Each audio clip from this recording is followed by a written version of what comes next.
মৰমৰ ছাত্ৰ ছাত্ৰীসকল মাধৱ চন্দ্ৰ ডেকা চেনেলটোলৈ তোমালোকক স্বাগতম জনাইছোঁ। আজিৰ ভিডিঅ'টোত তোমালোকলৈ লৈ আহিছোঁ চতুৰ্থ মানৰ ইংৰাজী বিষয়ৰ লেচন 6 এ গল্ডেন ভইচৰ এক্টিভিটি 1ৰ পৰা এক্টিভিটি 7লৈ সমাধান। আচোন এক্টিভিটি 1ত কি দিয়া আছে বা চাওঁ। এক্টিভিটি 1ত দিয়া আছে choose the correct option from the following. তলত অপশ্যন কেইটামান দিয়া আছে 1 2 3 4। ইয়াৰ মাজৰ পৰাই শুদ্ধটো বাছি উলিয়াব লাগে। এ নম্বৰ দি আছে অৰুণ এণ্ড আজিজ ৱেৰ। 1ত দি আছে ৱৰ্কিং ফাষ্ট, 2ত দি আছে ৱাকিং ফাষ্ট, 3ত আছে ৱাকিং ফাষ্ট, 4ত আছে ৱৰ্কিং ফাষ্ট। শুদ্ধটো হ'ব ৱাকিং ফাষ্ট। বি নম্বৰ দি আছে Arun and Aziz were standing under a.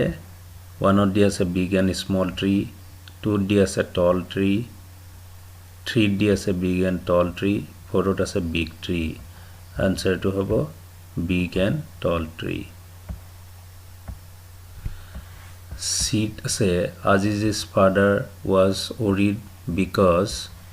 1ত আছে Aziz might lose his legs, 2ত আছে Aziz might lose his hearing, 3ত আছে Aziz might lose his arms, 4ত আছে Aziz might lose his eyesight. আনচাৰটো হ'ব Aziz might lose his eyesight.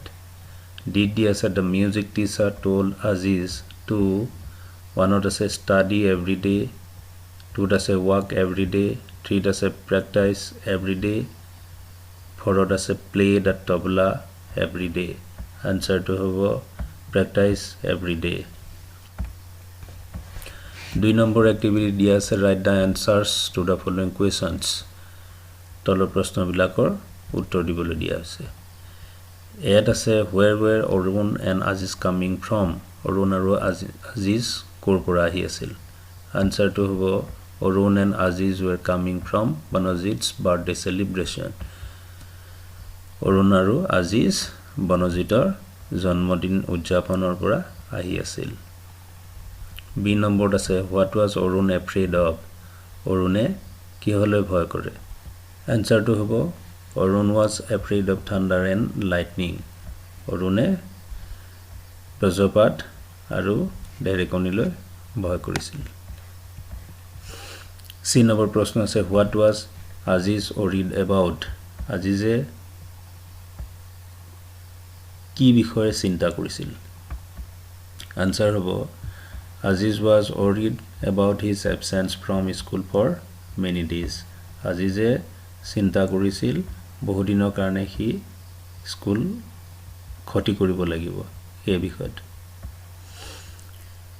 ডিত আছে why was Aziz's father worried.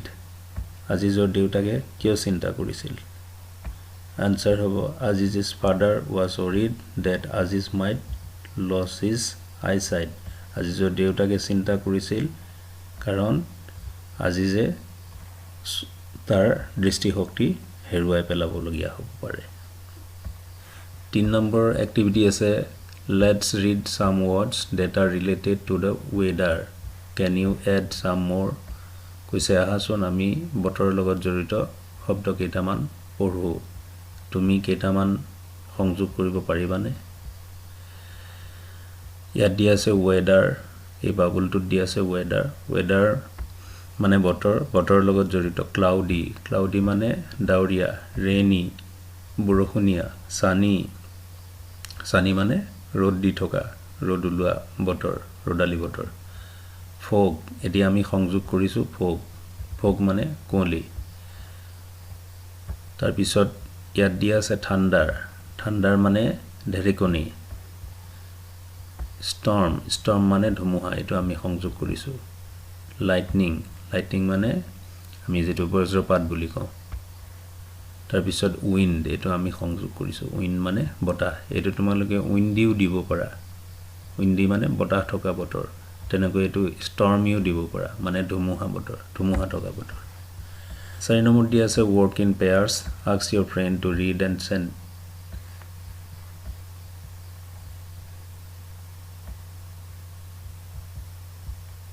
ফ'ৰত আছে ৱৰ্ক ইন পেয়াৰ্ছ, তোমালোকে জোৰ হৈ লোৱা ask your friend to read the sentences aloud তোমাৰ বন্ধুক কোৱা বাক্যবোৰ ডাঙৰ ডাঙৰকৈ পঢ়িবলৈ see whether your friend is reading with a clear voice মন কৰা তোমাৰ বন্ধুৱে স্পষ্ট কণ্ঠেৰে পঢ়িছে নে নাই stopping at full stopত ৰৈছে নে নাই pausing at কমাত ৰৈছে নে নাই and reading with expression আৰু সঠিক প্ৰকাশেৰে পঢ়িছে নে নাই then you read it and ask your friend to observe you তাৰ পিছত তুমি পঢ়া আৰু তোমাৰ বন্ধুক কোৱা তোমাক চাবলৈ বা তোমাৰ পঢ়া শুনিবলৈ এতিয়া ইয়াতে দিয়া আছে a number b number c number d number আৰু e নম্বৰ তোমালোকে নিজাববীয়াকৈ এইখিনি চেষ্টা কৰিবা পঢ়িবলৈ 5 নম্বৰ এক্টিভিটিটো দিয়া আছে use the clues to make words on the weather and the crossword puzzle এইটো crossword puzzle এই crossword puzzleটো আমি কৰিব লাগে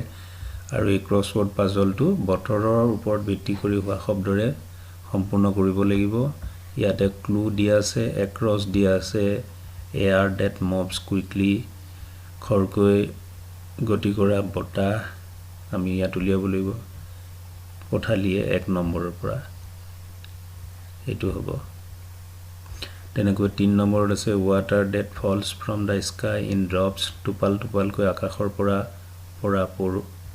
পানী তেটো হ'ব 3 নম্বৰত পঠালিয়ে তেনেকৈ 5 নম্বৰত a loud noise that you hear after a flash of lightning বজ্ৰপাত পৰাৰ পিছত শুনা এটা ডাঙৰ শব্দ সেইটো পঠালিয়ে এটো হ'ব তেনেকৈ down condition of atmosphere at a particular time বায়ুমণ্ডলৰ অৱস্থা নিৰ্দিষ্ট এটা সময়ত সেইটো 2 নম্বৰত হ'ব এনেকৈ down থিয়কৈ 4 নম্বৰত very bad weather with strong wind and rain and after thunder and lightning বৰ বেয়া বতৰ লগতে কি থাকে শক্তিশালী বতাহ থাকে বৰষুণ থাকে আৰু প্ৰায় ঢেৰেকণি আৰু বিজুলী আহে বজ্ৰপাত হয় সেইটো হ'ব 4 নম্বৰ থিয়কৈ এতিয়া মই তোমালোকৰ কাৰণে এখিনি কৰি দিছো এবাৰ চাই লবা 1 নম্বৰটো হ'ব wind